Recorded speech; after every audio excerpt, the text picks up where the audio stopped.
क्या कॉलम लगाएंगे इसमें कि पॉपुलेशन कंट्रोल के लिए 2 बच्चे होने चाहिए, जो इसका उल्लंघन करेगा वो उसके साथ क्या करेंगे आप बता दीजिए। कोई है आपके पास चार्टर इस बात का? लेकिन पूरा देश इसमें नहीं नहीं पॉपुलेशन हमारे कंट्रोल पे लॉ बनना। अरे लॉ बन जाएगा लेकिन लागू कैसे होगा? मैं पूछ रहा हूं जो उल्लंघन करेगा क्या करेंगे? मार देंगे बच्चे को? उनके यहां तो अल्लाह की देन है। आप क्या करेंगे बताएं? कोई सलूशन हो सरकार को बताएं। और ऐसे ऐसे शेख चिल्ली टाइप की बात करेंगे। नहीं साहब उनका जो है मताधिकार कैंसिल कर देना चाहिए। यह हिम्मत है?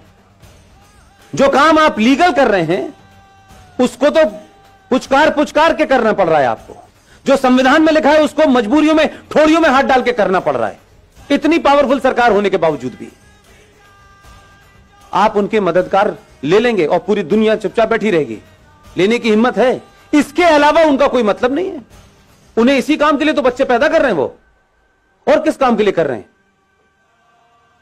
बाकी दुनिया तो उनकी चली रही है। कितने लोग उसमें से सीईओ बनने के लिए जा रहे हैं? उनका तो पढ़ा लिखा इंजीनियर और डॉक्टर जो है केरला और मध्य प्रदेश महाराष्ट्र से आईएएस में भर्ती होने जा रहा है। आज के कंप्यूटर युग में वो ये काम कर रहा है। लेकिन आप अपने बच्चे से कहेंगे इधर झगड़ा हो रहा है बेटा इधर से मत जाना, तुम अपनी से इधर से जाना। उधर झगड़ा होने लगा तो आप कहेंगे इधर। इतने रास्ते आपने कर दिए कि अपने बेटे को अपने बच्चे को लड़ना नहीं सिखाया कि ये चैलेंज है, तुम्हें लड़ना पड़ेगा।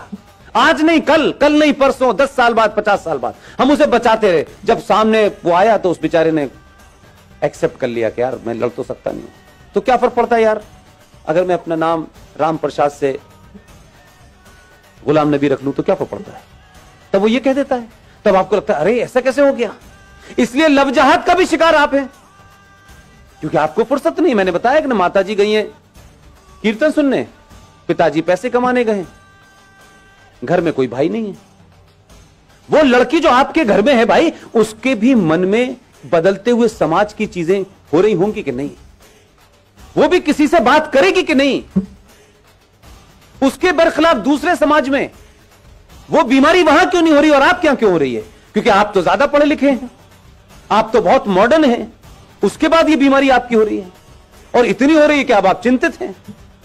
आपने अपने कारणों से ऐसे संकट पैदा किए हैं। आपका बस चले तो ये भी कहें कि अब इस पे भी कानून है। कानून के पीछे पड़ गए। कानून को कौन मानता है? कानून तो रेप का भी है, कानून तो दहेज का भी है। कुछ रोक रहा है? जब समाज में एक बड़ी आबादी भीड़ तंत्र में तब्दील हो गई हो, जो सुप्रीम कोर्ट को डराती हो, जो संसद को डराने में सक्षम हो, तब कानून कुछ नहीं करता है, तब समाज को करना चाहिए। भारतीय जनता पार्टी का ठेका है क्या? आरएसएस का ठेका है सिर्फ कि वही सिटीजन अमेंडमेंट एक्ट पे निकलेगी? ये भारत के बाकी लोग जिनका आरएसएस से या बीजेपी से कोई संबंध नहीं है, वो क्या हाथ बांध के पीछे खड़े रहेंगे? फेसबुक पे बस बोलेंगे वो खुद क्यों नहीं कुछ कर रहे? कोई रोक रहा है क्या आपको? अगर वो ऑर्गेनाइज कर रहे हैं तो उसमें भी आप जाके शामिल क्यों नहीं हो रहे? जो बीजेपी का है वो जाएगा क्योंकि वो कार्य करता है, उसको टिकट लेनी है, उसको कुछ बनना है, उसको कैरियर है, इसलिए वो जाएगा। लेकिन दूसरी तरफ क्या हो रहा है? अहले हदीस का भी आ गया है, बरेलवी का भी आ गया है, देवबंदी का भी आ गया है, सब बाहर आ गए। इस वक्त लड़ाई उनकी मुश्तरका है, इसलिए सब निकल के आ गए।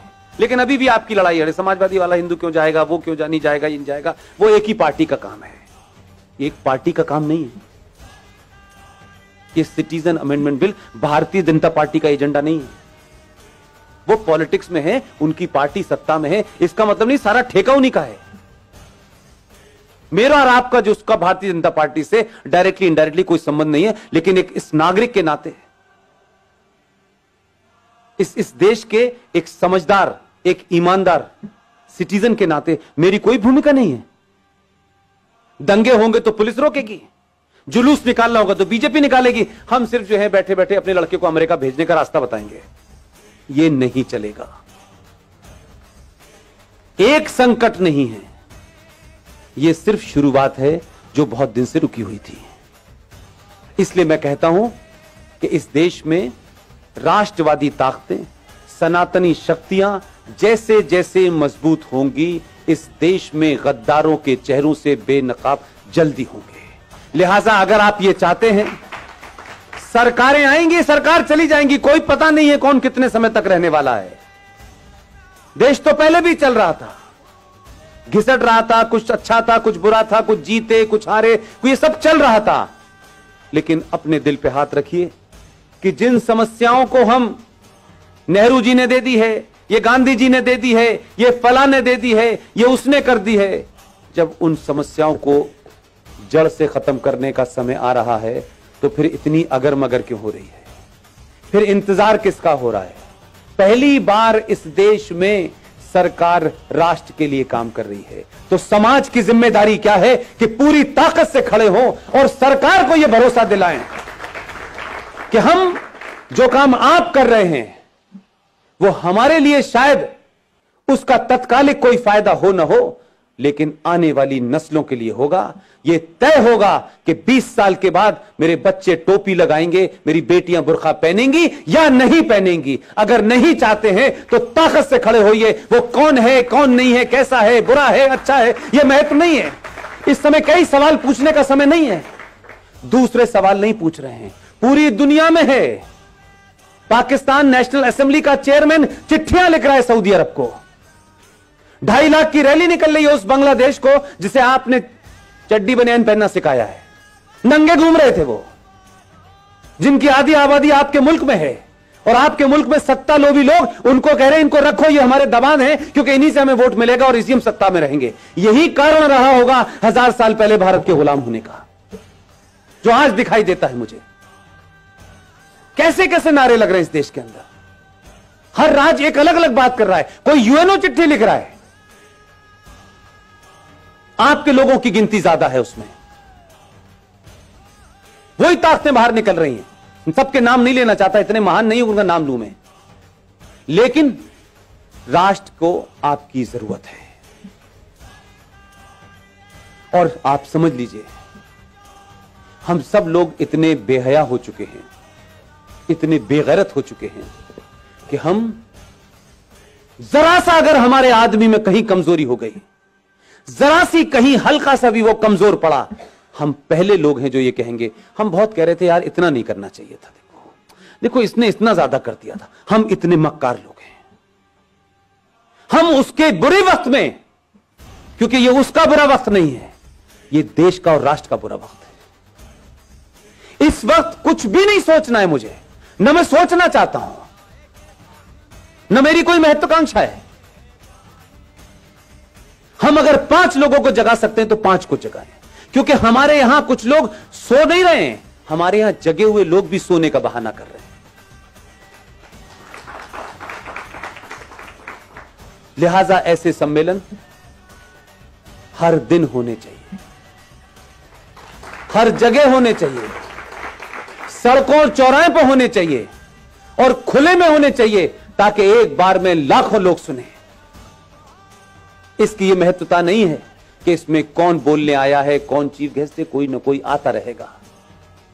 और आपने सोचा भी नहीं होगा कि इस देश में 15-20 लोग इसी समय देश के अलग अलग कोनों पे बोल रहे हैं। उनका किसी पार्टी से कोई संबंध नहीं है, वो किसी पार्टी के ऑफिस नहीं गए। हमारा राष्ट्रवाद राज्यसभा की कुर्सी तक महफूज नहीं रहना चाहिए। अब हम राज्यसभा में आ गए तो हमारा राष्ट्रवाद पूरा हो गया, अब हमें सत्ता की मलाई खानी है। उससे पहले हम बहुत राष्ट्रवादी थे। मैंने कई लोगों को रातों रात बदलते देखा है पिछले 6 महीने में, माफ कीजिएगा। एकदम दुकान बंद हो गई है उनकी, अब वो पॉलिटिकली करेक्ट हो गए हैं। अब उन्हें उन लोगों में बैठना है जिन्हें इंटेलेक्चुअल कहा जाता है।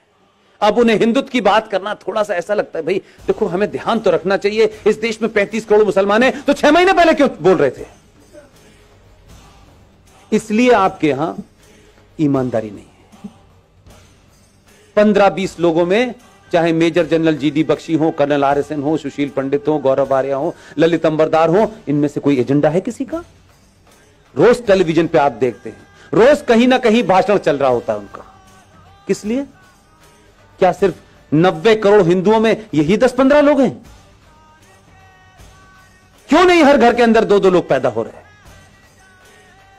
क्यों हम ये मानते हैं कि राष्ट्रवाद एक शाम में चाय पीने जैसा है कि थोड़ी देर के लिए राष्ट्रवाद भी बात कर लें। कुछ लोगों का राष्ट्रवाद 9 बजे रिपब्लिक टीवी देख के शुरू होता है और 11 बजे कहते हैं बस भारत माता की जय, सो जाओ। राष्ट्रवाद जीना होता है। अगर आपको अपने पे गर्व नहीं है, अपने इतिहास पे गर्व नहीं है, आपको बौनों जिन्होंने गुलाम बनाया है, अगर आप उनको महसूस कर रहे हैं, आप उनको मजबूरी में आपको झेलना पड़ रहा है, तो इसका मतलब यह है कि आपके अंदर कोई अपना स्वाभिमान नहीं है। जिसमें स्वाभिमान नहीं होता उसे राष्ट्र की कोई चिंता नहीं होती। उसको किसी भी हालत में रख दो, वो एडजस्ट कर लेगा, वो नाम बदल लेगा, वो धर्म बदल लेगा, वो लड़की की शादी करके एक नया रिश्ता बना देगा और नाम लगेगा, रख लेगा अपना शब्बीर कुमार। वो कुछ भी कर लेगा। अगर जागृत समाज होता तो उस दिन बोलना चाहिए था जिस दिन गुलशन कुमार की हत्या हुई थी। आप 3 चीजें रख रहा हूं रवि भाई, ध्यान दीजिएगा।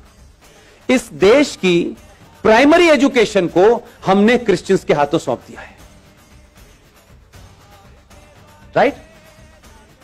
इस देश के इतिहास को हमने 70 सालों में कम्युनिस्टों के हाथों में सौंप दिया था। और तीसरी चीज बताऊं, इस देश का एंटरटेनमेंट आपने जिहादी मुसलमानों के हाथों छोड़ दिया। आपकी तीनों चीजें आपके पास नहीं है, इसलिए गुलशन कुमार की हत्या हुई, आप समझे ही नहीं कि उसका क्या मसला था। गुलशन कुमार की हत्या भारत की एंटरटेनमेंट इंडस्ट्री के अंदर भजन, कीर्तन और मंदिर को बाहर कर दिया उसने। और अब मौला रे मौला होता है, लड़की हिंदू घर की होती है, लड़का मुसलमान घर का होता है। हर फिल्म में बताया जाता है इस्लाम कितना अच्छा है, हर फिल्म में बताया जाता है कि मुसलमान कितना अच्छा होता है। आपकी नई जनरेशन इसी चक्कर में गफलत पे है। ना आपने खुद इतिहास लिखा है, ना प्राइमरी एजुकेशन आपके पास है, ना ही इंटरटेनमेंट का कोई नैरेटिव आपके पास है। इसलिए दिवाली पे सलमान की पिक्चर रिलीज होगी, ईद पे शाहरुख की होगी और क्रिसमस पे आमिर खान की होगी। आपकी फिल्म कहां बन रही है, कैसे बन रही है, पता नहीं। हम अपने आइकॉन नहीं ढूंढते। और कोई आदमी राष्ट्र के लिए बिना किसी लालच के कोई काम भी कर रहा होगा तो सबसे पहले हमें उसी के अंदर कुछ नुस्ख निकालना होता है। हम उसको कैसे मजबूत करें इसकी हमें चिंता नहीं होती।